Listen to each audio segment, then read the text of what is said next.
तर आज मी बनवत आहे फक्त 1 वाटी बेसन पिठापासून खूप छान झणझणीत चमचमीत असं गावरान पिठलं. इकडे बघू शकता लाल मसाल्याचा वापर करून छानपैकी मी पिठलं बनवलेलं आहे. पिठलं म्हणलं की सगळ्यांनाच आवडीचं आहे, घरोघरी हे नेहमी बनलं जातं आणि भाजीला काही सुचलं नाही अशा वेळेस तर हे बेस्ट ऑप्शन आहे. गरमागरम हे बेसन पिठातलं पिठलं. तर बघू शकता छानपैकी असं हे पिठलं तयार झाले. बघून घेऊया ह्याला लागणारं साहित्य, बनवायची कृती. तर इकडे मी फक्त 1 वाटीच्या पण कमी म्हणजे पाऊण वाटी बेसनपीठ घेतलंय, कारण आईला आणि माझ्यापुरतं दोघीपुरतं बेसनपीठ पिठलं बनवायचं आहे. त्यामुळे मी अर्धा पाऊण वाटी बेसनपीठ घेतलंय. त्यानंतर 1 मोठा कांदा चिरून घेतलाय, 2-3 कढीपत्त्याची पानं आणि कोथिंबीर बारीक चिरून घेतली.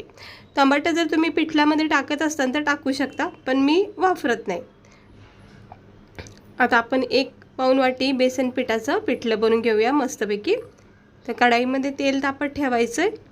त्याच्यामध्ये 1 चमचा जिरे, 1 चमचा राई टाकून घ्यायची आणि कढीपत्त्याची पानं टाकायची. हे पिठलं तुम्ही हिरवी मिरची, लसूण, जिरेचा कूट करून सुद्धा बनवू शकता. तो सुद्धा खूप खमंग पिठलं तयार होतं. म्हणजे 2 प्रकारचे पिठले तयार होतात. तसं बघायला गेलं तर खूप प्रकारचे पिठले बनवले जातात, पण त्यातली त्यात ही सोपी पद्धत आहे पिठल्याची. आता जिरा राई तडकून झालं की याच्यामध्ये आपण 1 मोठा कांदा चिरून घेतलाय बारीक, तो टाकून घेऊया. आपल्याला काय होतं ना, कधी कधी असा कंटाळा येऊन जातो की आपल्याला भाज्या वगैरे मसाला वगैरे वाटायचा कंटाळा येतो किंवा असं काही जास्त कुटाणा करायचा कंटाळा येतो. त्यावेळेस ना तुम्ही फक्त हे 1 वाटी बेसन पीठ घेऊन असं झुणका किंवा पिठलं बनवू शकता. आता कांदा जरा परतून झाला की मग आपण याच्यामध्ये बेसिक मसाले टाकू. इकडे मी हिरव्या मिरचीचा वापर नाही केला, लाल मसाल्याचा करणार आहे. पण तुम्हाला जर हिरव्या मिरचीचा वापर करायचा असेल तर मग लसूण, मिरची आणि जिरेचा कूट करा आणि मग हे कांद्यासोबत परतून घ्यायचं. आणि मग हळद, लाल मसाला नाही, हळद, गरम मसाला, धना पावडर टाकून परतून घ्यायचं. आता हे चांगल्या प्रकारे कांदे परतले गेलेले आहेत. आपण याच्यामध्ये मसाले टाकून घेऊया. तर इकडे मी 1-1.5 चमचा लाल मसाला टाकलाय. मस्त स्पायसी झणझणीत असं पिठलं बनवायचं. त्यानंतर 1 चमचा धना पावडर, 1 चमचा गरम मसाला, 1 चमचा हळद. हे आपले रोजचे वापरण्यातले मसाले टाकायचे. आवडीनुसार मग तुम्ही मसाले इकडे वापरू शकता. आणि चवीनुसार मीठसुद्धा ह्या स्टेजवर टाकून घ्यायचं. आणि मग हलक्या हाताने हे सगळे मसाले कांदा, राई, जिरासोबत परतून घ्यायचं. मसाल्याचं छानपैकी फ्लेवर उतरून जातो, सेट होतो बेसन पिठामध्ये. मग चांगलं परतून घ्यायचं, एकजीव करायचं. महाराष्ट्रीयन रेसिपी म्हणलं की पिठलं भाकर हे आलंच पाहिजे. खारं वांगं वगैरे हे म्हणजे आपल्या महाराष्ट्रीयन लोकांचं फेवरेट खाणं आहे, त्यामुळे हे नेहमी बनवलं जातं घरोघरी. आता ह्याच्यामध्ये ना पाणी टाकायचं. पिठलं आणि झुणक्यामध्ये ना एक प्रकार फक्त एवढाच फरक असतो की पिठलं जे असतं ते थोडंसं असं रसजरीत असतं, म्हणजे ग्रेव्ही बाज असतं. आणि जे झुणका असतो ना तो कोरडा असतो, म्हणजे सुक्का फट बनला जातो बेसन पिठाचा. एवढाच फक्त डिफरंट आहे बस. आता मी हा पिठलं बनवते त्यामुळं थोडं राहिला आपल्याला याच्यामध्ये पाण्याची आवश्यकता आहे, कारण घट्ट नसतो हा, झुणका नाही आहे, पिठलं.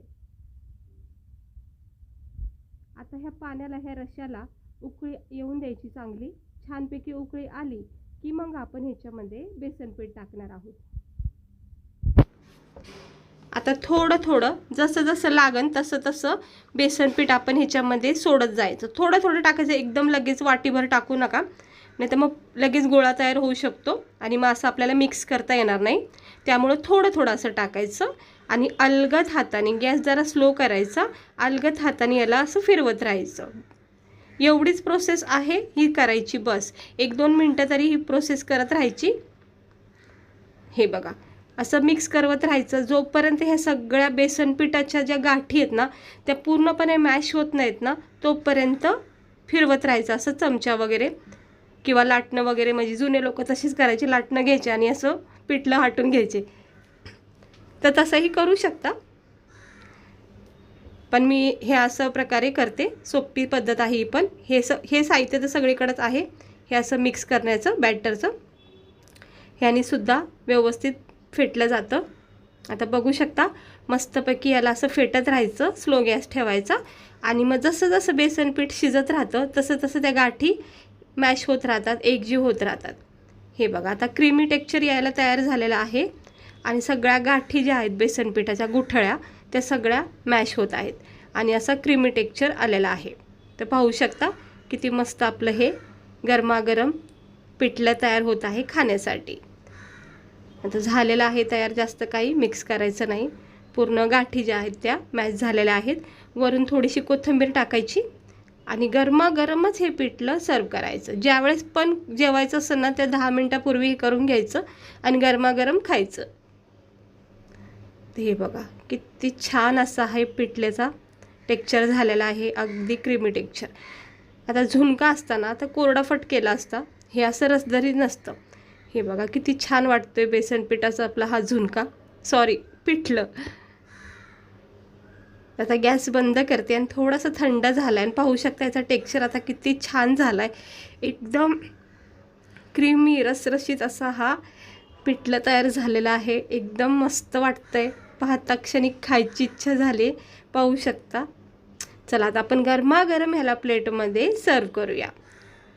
तर हे गरमागरम आपलं हे गावरान सोप्या पद्धतीचं पिठलं तयार केलेलं आहे. फक्त एक वाटीसुद्धा नव्हती, पाऊण वाटी बेसन पिठापासून हे गरमागरम पिठलं तयार झालेलं आहे. तुम्हाला भाजीचा कंटाळा आला असेल ना तर हे अशा पद्धतीने ना पिठलं करून बघा. ज्वारीची कडक भाकर बनवायची, कांदा आचार वगैरे जे पण आवडत असेल ते सोबत घ्यायचं आणि खायचं. विशेष म्हणजे पिठलं म्हणजे थोडंसं ग्रेव्हीवाले असतं ना, त्यामुळे हे भातासोबत पण आपल्याला खायला भेटतं, म्हणजे खायला जमतं. तर कसं वाटलं तुम्हाला आजचा आपला हा सिंपल सोप्पा बेसन पीठचं पिठलं? तर आवडलं असेल तर लाईक करा, चॅनलला सबस्क्राईबर करा. भेटते मी तुम्हाला पुढच्या